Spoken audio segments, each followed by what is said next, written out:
आज इंडियामध्ये किंवा महाराष्ट्रामध्ये किंवा आपल्या ग्रामीण भागातील विद्यार्थ्यांमध्ये एक पॉईंट कमी पडतोय, तो म्हणजे काय की बिझनेसमॅन घडायचं आहे बट लिडरशिप कुठेतरी कमी पडते. मग त्या विद्यार्थ्यामधील ती जी काही आपण म्हणतो की त्याला एंटरप्रेन्योरशिप जी त्याची जी स्किल एन्हान्समेंट आहे की बिझनेसमध्ये जो लिडरशिप आहे, जी टीम मॅनेजमेंट आहे, जी टीम हँडलिंग आहे, नाही तर मग फक्त हायरिंगच फायरिंगच, सो या सगळ्या गोष्टींसाठी तुम्ही कशा पद्धतीने काम करतात?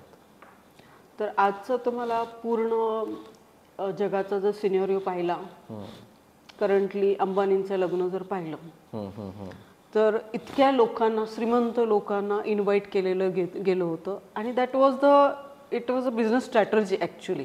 Exactly right. तसे इंडियामध्ये बिझनेस हे खूप कमी लोक करतात आणि हा बिझनेस हा ॲक्च्युली मेजॉरिटी लोकांचा असला पाहिजे बिझनेस. आणि जेव्हा पण मी MBMCचे लोक विद्यार्थी ॲडमिशन घेतात त्यावेळेस इंडक्शन प्रोग्रामला मी नेहमी सांगते की तुम्ही प्लेसमेंट मागण्याच्या आधी प्लेसमेंट देणारे बना. तुम्ही जॉब लोकांसाठी क्रिएट करा आणि याच्यातही खूप फरक पडतो. तुम्हाला मिळणारं जर पॅकेज आणि बिझनेसमध्ये मिळणारा जो पैसा याच्यामध्ये खूप तफावत आहे. बिझनेसमध्ये अनलिमिटेड स्कोप आहे तुमच्या मनी अर्निंगवरती. तर मुलांनी, स्टुडंटला नेहमी मी विनंती करते की प्लेसमेंट ठीक आहे मागा, काही काहींना असतं की मला जॉबच करायचं आहे, पण तुम्ही एंटरप्रेन्योरशिपकडे वळा, स्वतःचा बिझनेस स्टार्ट करा. याच्यासाठी मला स्टुडंटचं मेन मोटिवेशन करत असते आणि याच्यासाठी आम्ही कॉलेजमध्ये एंटरप्रेन्योर सेल किंवा स्टार्टअप सेल हे इनॉग्रेशन केलेलं आहे. त्याचं नाव एंटरप्रेन्योरशिप डेव्हलपमेंट सेल आणि त्याचं नावही ठेवलं आम्ही स्वयं स्टार्ट, स्वतःला सुरू करा. आणि या ह्याच्यामध्ये आमच्या विद्यार्थी किंवा आसपासचे लोक कुणी येऊन हेल्प घेऊ शकतात. आणि याच्यामध्ये आम्ही ॲडवायझरी बोर्ड मेंबर आहे की जो तुम्हाला starting from the planning of the product किंवा सर्व्हिसेस टू एंड सेल्स, याच्यामध्ये सर्वे असेल किंवा तुमचं मुद्रा, तुमच्या लोन असतील, गव्हर्नमेंटच्या वेगवेगळ्या स्कीम असतील. यू कॅन से दॅट की फंडिंगमध्ये त्यांना गायडन्स केलं जातं. फंडिंगमध्ये गायडन्स केलं जातं. इव्हन लोगो तयार करून देणं, मार्केटिंग करून, हे पण आमच्या फॅकल्टी करतात. असं म्हणायला हरकत नाही की we are running a business school here. Exactly. With that entrepreneurship development cell. ज्या पद्धतीनं कुठेतरी लाखांची फीज भरायची, बिझनेस स्कूल जॉईन करायचं, तो ती टिपिकल लाईफ जगण्यापेक्षा आज रुरल भागामध्ये पायऱ्यांसारख्या ठिकाणी आपल्याला बिझनेस स्कूलचा अनुभव या स्वयं स्टार्टअप की स्वयं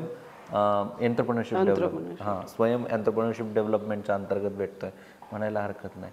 सो आता यासाठी आपल्याकडे काही मेंटॉर्स आहेत का, जे की आता फॉर एक्झाम्पल मी आता MBAला इथे ॲडमिशन घेतलं फॉर एक्झाम्पल, आणि माझ्या माइंडमध्ये अशी आयडिया आहे की आता मला जस्ट डायलला कॉम्पिटिशन असणारं एक प्रॉडक्ट लॉन्च करायचं आहे आणि जस्ट डायलचे जे प्रोज अँड कॉन्स होते त्याचा मी स्टडी केला आहे, मार्केट रिसर्च केला आहे, ते कुठे कमी पडलं याचा मी स्टडी केला आहे आणि आता मला माझ्याकडे पूर्ण केस स्टडी रेडी आहे आणि I am going to start that Just Dial kind of startup.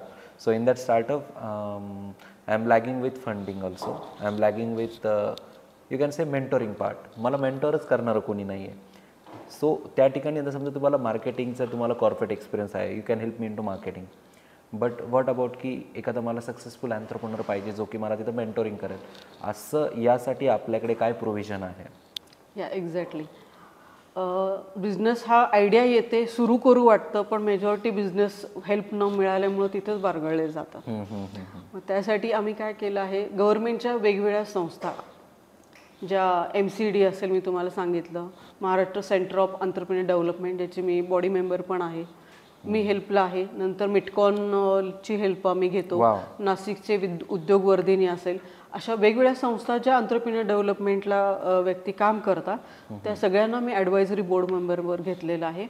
आणि ज्यांनी स्वतःचे स्टार्टअप केलेले आहेत असे आमचे स्टुडंट आणि बाहेरचे काही आहेत, हे सुद्धा आम्ही आमच्या ॲडवायझरी बोर्डवर केलेलं आहे. इवन CA आहेत आमच्याकडे, इवन शॉपपॅक्ट लायसन जे काढून देतात तसे पण लोक आम्ही त्या मेंबरवर घेतलेले आहे.